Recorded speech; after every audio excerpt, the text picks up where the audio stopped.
Papuri sa iyo, Panginoon. Ang talinaga ng upasan at mga kasama.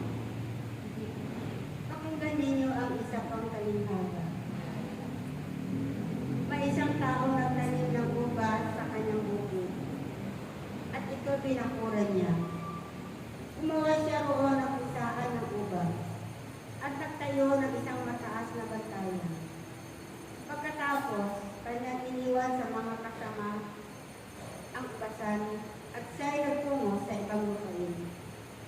Nang dumating ang panahon ng putasan, pinapunta ng may-ari ng ubasan ang kanyang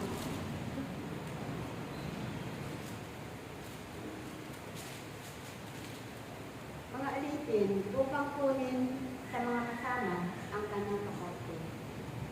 Ngunit sinugaban ng mga kasama ang mga alipin. Binugbog nila ang isa, pinatay ang ikalawa, at binato naman ang ikatlo. Pinapunta uli ng may-ari ang mas maraming alipin. Ngunit gayon din ang ginawa ng mga kasama sa mga alipin. Sa kahuli-hulihan, pinapunta niya ang kanyang anak na lalaki. Igagalang nila ang aking anak, wika niya sa sarili. Ngunit nang makita ng mga kasama ang anak, sila'y nag-usap-usap. Ito ang tagapagmana, halin kayo. Patayin natin na mapasa atin ang kanyang mamanahin. Kaya siya'y sinunggawan nila, inilabas sa ubasan at pinatay. Pagbalik ng may-ari ng ubasan, ano kayang gagawin niya sa mga kasamang iyon? Sumagot sila, lilipulin niya ang mga buhong na iyon at paaalagaan ang ubasan sa ibang kasama na magbibigay sa kanya ng kaparte sa panahon ng pamimipas. Tinanong sila ni Jesus, hindi po ba ninyo nababasa ang talatang ito sa kasulatan? Ang batong itinakbil ng mga tagapagtayo ng bahay, ang siyang naging batong palulukan. Ginawa ito ng Panginoon, at ito'y kahanga-hanga. Kaya nga, sinasabi ko sa inyo, hindi na kayo ang paghaharian ng Diyos, kundi ang bansang maglilingkod sa Kanya ng tapat. Ang bumagsak sa batong ito ay magkakadurog-durog at magkakaluray-luray ang mabagsakan nito.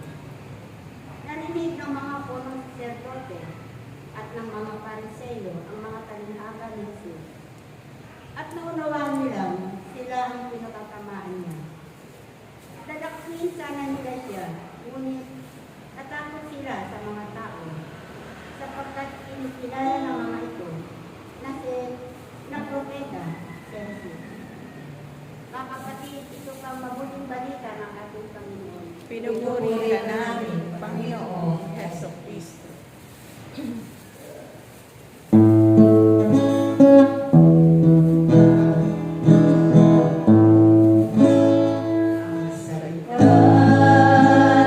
Diyos ay dapat tanggapin.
praise.